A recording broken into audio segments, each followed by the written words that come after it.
En tout cas, c'est le temps de pour la revue de l'épisode 11 de Blue Lock. Et franchement, il y a beaucoup à dire. Il y a beaucoup à dire. On va quand même un petit peu plus parler aujourd'hui. Et là, on commence direct avec le début de l'épisode où on fait un petit récap de ce qui se passe. Et pourquoi je parle de ce récap? Parce que l'OST qui a été joué derrière ce récap-là, je ne sais pas s'il y en a qui le connaissent ou ça a déjà été joué une fois, mais je pense que pour moi, c'est la première fois que je l'entendais et moi, je kiffais bien ce que j'entendais. J'aimais bien l'OST. Au moment où je tourne la vidéo, je ne l'ai pas encore trouvé. Mais si quelqu'un là, si quelqu'un a la référence de l'OST, qui puisse se mettre en commentaire s'il vous plaît, parce que franchement, je cherchais cet OST avec les yeux rouges, franchement. Donc le début du match en fait c'était vraiment en fait la construction en fait de comment est-ce que Shido en fait est arrivé à atteindre le flow quoi, tu vois. Il avait marqué le premier but, il commençait à découvrir des sensations intenses et tout. Il commençait en fait à avoir la sensation de ce que ça fait de pouvoir avoir un partenaire en fait qui te challenge et qui te comprend en même temps. Et donc il faut le donner à Itoshi Sae par contre. Je pense que même si c'est pas un très grand attaquant finalement, je pense que c'est le milieu de terrain quand même parfait car il sait quand même tirer le maximum en fait des joueurs qui lui sont mis sous la main quoi, tu vois. Donc si tu as un potentiel, je pense que Itoshi Sae est capable de réveiller ce potentiel qui est en toi. Et c'est ce qu'il a fait avec Shindu. J'ai l'impression que soit c'est ça, soit c'est que les deux ont une alchimie incroyable au point où le potentiel de Shindu a pu s'éveiller quoi, tu vois. Et on a vu tout le processus et tout, il commençait à atteindre le flow. Et on a vu avec les amalgames, avec la naissance d'un enfant, Shido qui réfléchissait, Shido qui était en train de se poser des questions, de se remettre en question, Shido qui était en train de commencer à enjoy le foot. Il commençait à enjoy le foot en fait. Parce qu'il faut rappeler, je pense que ça a été mentionné vite fait, mais j'ai l'impression que Shido, lui, il joue au foot pour pouvoir se sortir de la misère en fait. Ce que j'ai cru vous lire vite fait là, Shido, il joue au foot pour pouvoir sortir de la misère. Ça, clairement, ça, au moins, c'est clair. Shido, en fait, lui, il a la rage de vaincre. Il a la grinta et tout, quoi, si tu veux, Shido. Donc, lui, en fait, il est là pour, en fait, gagner sa vie. Pour montrer au monde, en fait, qui il est. Et donc, là, petit à petit, tu vas envoyer le process du flow et tout. Et là, il y avait une action incroyable où ça a fait une longue transversale pour Shido. Parce que je pense que ça y est, lui, il savait que Shido allait réagir. Il savait que Shido, en fait, allait être là et allait pouvoir, justement, récupérer ce ballon. Il récupère le ballon, mais Kagamaru aussi a eu le même instinct. Et Kagamaru a réussi à intercepter le ballon et le dégager, sauf qu'il ne l'a pas vraiment bien dégagé.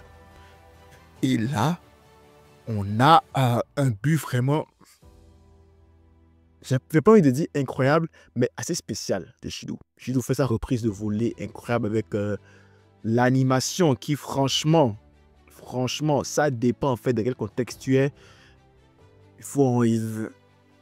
Ça dépend vraiment de quel contexte tu es. Si tu es dans le contexte de Inazuma 11, franchement, ça c'est un but génial, c'est un but incroyable. En fait, le but de Shido la main, c'est un but typique d'Inazuma 11 en fait. C'est un truc, il manquait plus juste que l'OST épique, puis justement le nom de la technique qui apparaît.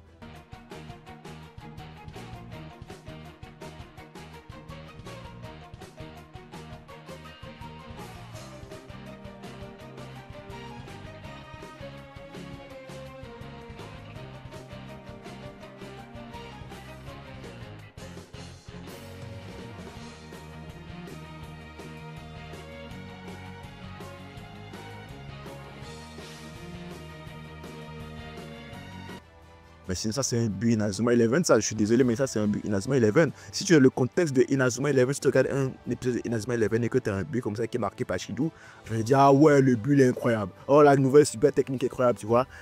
Quand tu es dans Blue Lock, dans le contexte de Blue Lock, je suis désolé, mais ce but il est éclaté au sol. Comparé au premier, ce but-là, il est éclaté au sol. C'était supposé être le meilleur but de Shido, justement. Le but qui, en fait, caractérise l'entrée de Shido dans le flow. Donc, ce but-là est supposé être plus majestueux que le premier. C'est-à-dire que le premier était incroyable. Ce but était supposé être plus majestueux, plus incroyable que le premier. Mais alors, pourquoi est-ce que ce but-là est éclaté au sol comme ça? Franchement, pourquoi ce but est éclaté au sol? Ah, c'était dégueulasse, en vrai. Quand tu prends le contexte de Bullock, quand tu te mets, ok, je regarde un épisode de Bullock. Quand tu te dis, ok, là, je suis pour regarder Bullock, tu vois. Je vois un vrai match de foot avec de vraies actions et tout, quoi, tu vois. Techniquement, ça n'allait pas. Le but n'allait pas. Le but, franchement, j'avais des attentes par rapport à ce but-là. Et franchement, j'étais déçu. J'étais quand même vraiment déçu. Parce que, genre, il n'arrive même pas à la cheville du premier but de Shido, en fait. Ah là, je ne sais pas, mais comment j'ai vu ce disque, mais attends. Visuellement, ok, il est beau. il y a beaucoup d'effets spéciaux et tout, ça fait à la Inazuma Eleven. C'est pour ça que je dis que ce qui est dans le contexte Inazuma Eleven, magnifique comme but. Mais quand tu es le contexte de Blue Lock où tu veux voir vraiment des actions, que tu veux voir vraiment en fait, je sais pas moi, comment te dire ça, où tu veux voir des actions bien faites, qui est animé, un truc un peu plus réaliste. Là, non, là, c'est pas bon. À la limite, moi, genre, le truc des ailes, c'est parfait, c'est bon. Mais la manière dont ils l'ont animé, c'est trop, genre, vraiment, genre, comme si tu regardais un dessin animé, quoi. C'est pas comme si tu regardais un manga où il y avait des actions réalistes qui se faisaient. Et tu me diras après, non, mais voilà, les autres actions, c'était pas aussi réaliste, mais quand même, à un moment donné, les autres actions, quand même, peut-être quand même un brin de réalisme, tu avais quand même un brin de genre fluidité dans les actions. Alors que là, c'est vraiment genre style dessin animé, tu regardes un dessin animé, tu regardes Inazuma Eleven, quoi, tu vois. Et ça, franchement, ça m'a un petit peu déçu. À la limite, les ailes dans le dos, tu sais, ça passe, j'aime bien, c'est normal, tu vois. Mais tout le tralala derrière, les cellules. Encore que là, c'est pas mauvais, mais je trouve qu'ils ont porté le délire un peu trop loin. Le type des cellules, tout ça et tout. On montre les globules rouges. Ça passe au moment, mais quand tu portes ça trop loin, j'ai l'impression que ça gâche quelque chose. Ça gâche quelque chose et moi, je trouve que je n'ai pas forcément apprécié ça. Et après, justement, ça coupe aussi la fluidité de l'action. Tu as des frames par-ci, par-là. Du coup, tu n'as même pas une action fluide complète, en fait. Genre, quand il part du haut et qu'il fait son retournage acrobatique, là, ce n'est même pas fluide du tout. Genre, c'est saccadé. Il y a plusieurs frames qui apparaissent par-ci, par-là, par-ci, par-là. Et du coup, ça fait que ça donne un rendu pas très agréable dans le contexte où on est, quoi, tu vois. Alors oui, il y a plein d'effets spéciaux, hein, le truc avec le tourbillon et tout, tu vois, là, non. Par contre, là, le tourbillon, c'était abusé, là. Le tourbillon, c'était un peu abusé, là, quand même, quand même. Mais bon, bref, c'est l'effet que ça a eu sur le spectateur comme moi. Mais dans le stade, ils étaient genre, ouais, une star est née. Shidou, la star, est enfin née. Donc, franchement, là, Shidou, en fait, il a montré au monde qui il est. Il a montré au monde qu'en fait, que lui, c'est une star en devenir. Même la Gold Digger, en fait, bon, elle, c'est plus que parce que c'est un bad boy qu'elle kiffe un peu là, mais même la fille qui est avec le mec qui idolâtre Itoshi Sae et tout là, elle a commencé à prendre de l'attention au match dès que Shidou est rentré. Premier but, ça a attiré son attention. Et là, maintenant, le deuxième but, là, elle a dit, ouais, Shidou, il est chaud. Shidou, en fait, il a conquis le stade. Il a conquis le stade et même Ego, en fait, a compris que là, ils sont dans la merde. Ils sont dans la merde et tout, puis tout le monde était en panique. Genre, le but de Shidou, en fait, a changé le tournant du match. Alors oui, si le score, ça a changé le tournant du match, mais ça a un peu brisé le moral du Blue Lock, en vrai. Ça a brisé le moral du Blue Lock.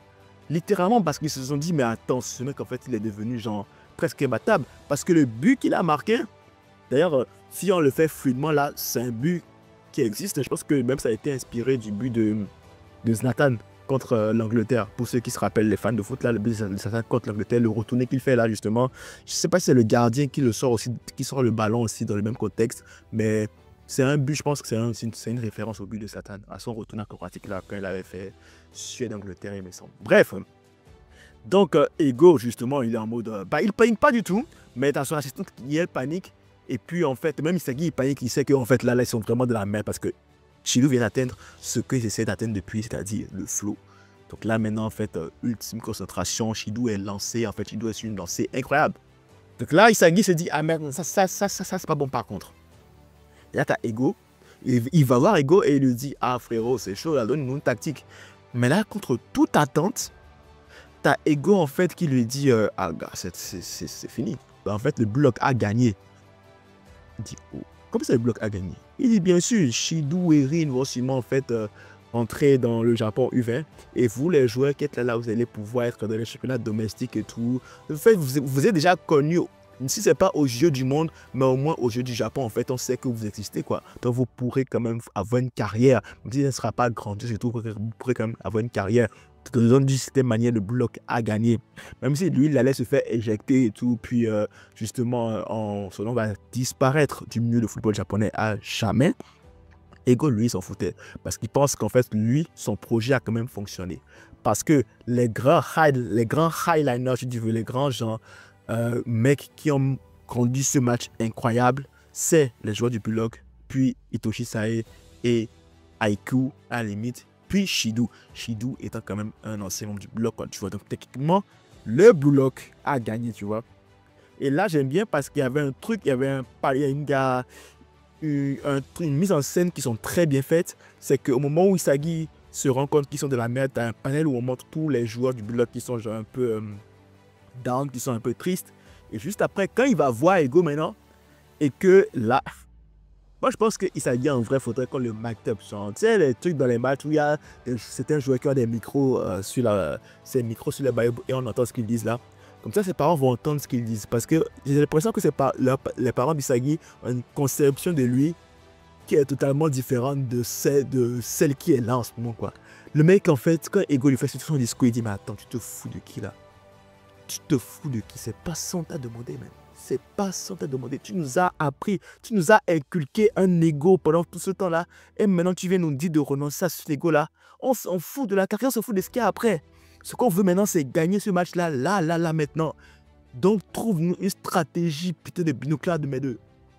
Je l'ai dit ça comme ça au mec. Je suis comme, oh, il se dit crash out. Et quand même, ça c'est comparé à ce qui arrive plus tard dans le manga. Mais là, je dis, ouais, Isagi crash out. Puis il y a aussi ce truc là avec Laura aussi, quand Isagi s'énerve là. Et tu vois quand même qu'Isagi est quand même en train de faire genre de la mousse, quoi. Isagi est en train genre de s'énerver et il va sûrement crash out d'ici là. Donc là, t'as Ego qui dit, oh, bon, très bien, très bien. En fait, je pense qu'il faisait la comédie. C'est la comédie, il avait dit, ouais, tout ça, en fait, elle marche selon mon plan. Finalement, vous allez avoir une bonne carrière, mais on va pas gagner ce match et tout. Et tout ça, en fait, c'est la comédie qu'il faisait parce qu'il voulait voir, en fait, à quel point ces gars-là ont de l'ego. Juste après, justement, quand je parle de mise en scène, tu as un autre panel après le discours de Isagi. On voit maintenant le même panel avec tous les personnages de l'équipe, mais cette fois-ci avec de la lueur, de détermination dans les yeux et un sourire. Et là, tu te dis, ouais. Et là, Ego dit, bon, c'est le moment de faire rentrer mon Joker. Et là, qui rentre? Le roi Barreau. Oh, le roi Barreau. Ah, il va faire son entrée. Ah, ça va être incroyable. Ça, c'était incroyable. Et bien sûr, en fait, le problème avec le truc, c'est que c'est l'utilisation excessive des auras, en fait. Et j'ai l'impression que c'est ça qui les empêche de faire de bons trucs au niveau de l'animation. Parce que quand ils font des scènes sans l'aura, par exemple, on l'a vu vers la fin, le truc de Yukimiya là, oh my god, Yukimiya, quand il a atteint le flow, c'était beau, c'était beau. Son truc de dribble et tout là, franchement, enfin, il y a mieux à faire, mais c'est déjà meilleur que ce que j'ai eu pendant tout l'épisode, quoi. Et j'ai vu, en fait, la remarque que j'ai faite, c'est qu'il n'y avait pas trop d'aura. Donc, du coup, je ne sais pas si c'est un problème avec l'utilisation d'aura et l'animation de mouvement, ou je ne sais pas. Mais en tout cas, quand ils n'utilisent pas beaucoup d'aura, les mouvements ont l'air beaucoup plus fluides. Et quand ils mettent l'aura dedans, ça part en latte. Ça part en latte, c'est totalement dégueulasse. Donc, voilà la fin du match en mode tout le monde atteint le flow. Tout le monde atteint le flow, puis Barreau qui a fait une frappe sur la barre parce que lui il est venu en fait pour briser complètement le flow, briser le momentum des deux équipes. C'est que en fait il est venu tout chambouler et avec son imprévisibilité justement, il va peut-être apporter un plus à l'attaque parce que maintenant en fait les mecs qui sont menés, ils n'ont plus rien à perdre. Tout ça l'attaque. Tout ça l'attaque, ça va attaquer comme des bourrins. Et justement c'est pour ça que Barreau est là pour mettre la misère à ces gars-là. Et franchement, j'ai hâte. J'ai moins hâte parce que quand j'ai vu la célébration de Shidou, je me suis dit en fait merde. Merde, parce que le moment que moi j'attends arrive au prochain épisode. Et je me suis dit bordel de merde. Bordel de merde. Surtout qu'il y aura beaucoup d'aura dans ce moment-là et tout. Beaucoup d'aura. Je me dis, ah, ils vont la foirer. Je le sens qu'ils vont la foirer en fait. Je le sens. Je le sens. C'est triste, je le sens. C'est justement, je me suis dit, vous pouvez tout foirer hein, si vous voulez. Hein.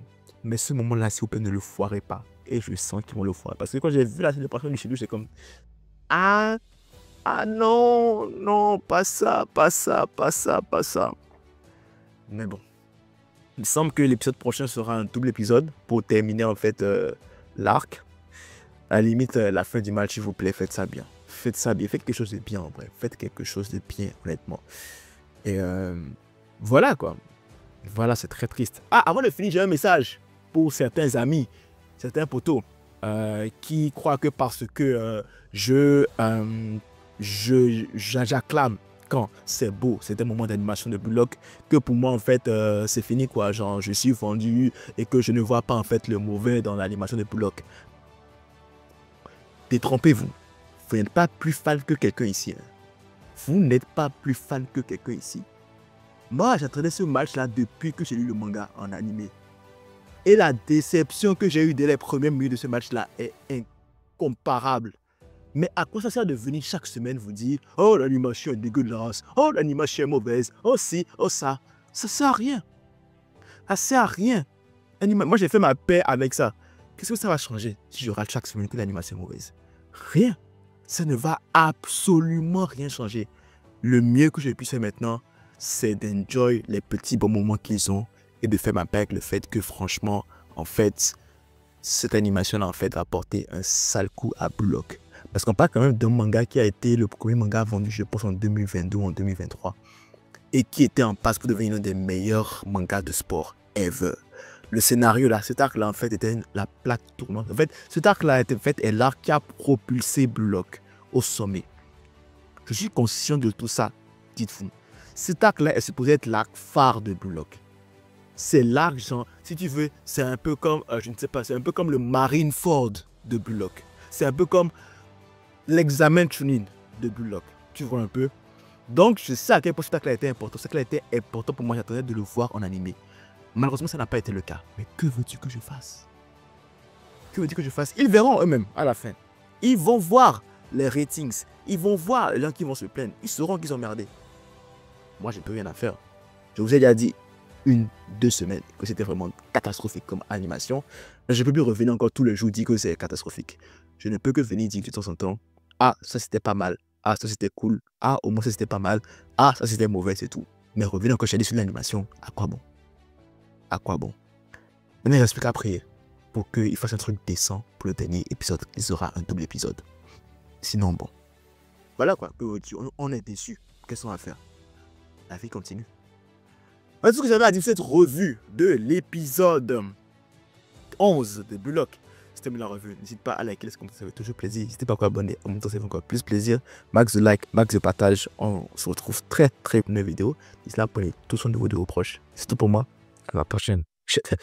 À la prochaine.